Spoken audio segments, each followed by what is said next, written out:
This is my Axial SCX24 Deadbolt, and as you can probably tell, it's definitely seen better days. It's kind of just falling apart. So in this video, I'm gonna fix it up, then we're gonna take it outside and do some crawling. First up, one of these 3D printed rock sliders kind of snapped in half, so I'm gonna start printing a replacement for that, and while that's printing, we can start on the rest of the stuff.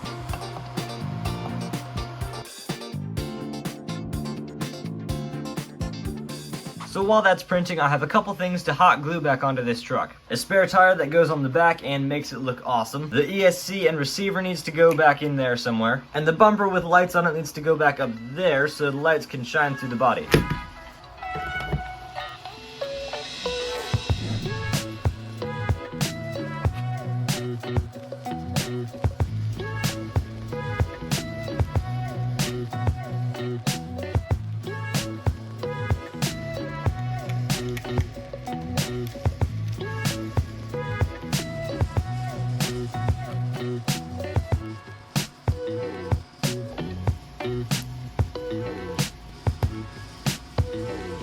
The rock slider just finished printing. Now I just gotta take it off the printer, clean it up, then we can throw it on the truck.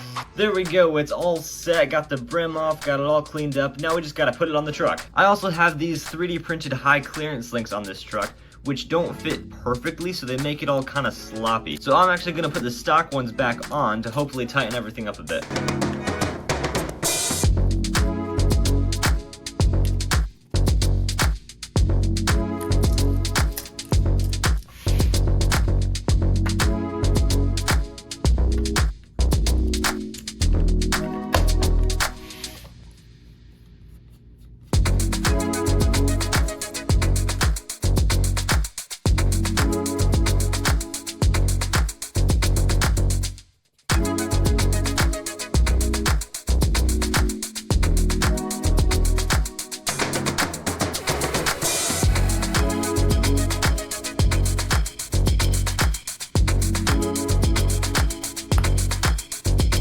I'm not going to bother filming putting these other two links in, so we're just going to do it Kevin Talbot style. Ready? 3, 2, 1, boom! There we go, it's all set. Now I did actually strip out, I'm pretty sure, every one of these screws on this side, and this one, I stripped it out before it went all the way in. So I pulled it out with some pliers, and now this link is just kind of duct taped to the axle a bit there. It still kind of squeezes into where it's supposed to go anyways. It's a pretty tight fit, so it should hold. If it doesn't, I'm not sure what I'm gonna do, but we'll try that for now and hope it works. Check this out, the rock slider's in there, the ESC is in place, the lights are up there, we got the spare tire back on there, and the whole wheelbase is just a bit sturdier now with the stock links back in. So now we just gotta take it outside and see if it works.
Thank you so much for watching. I hope you enjoyed this video. If you want to see a video about my top 5 upgrades and mods for this truck, you can click right here for that. And if you want to see a full playlist of videos about this truck, you can click right here for that, and I'll see you over there.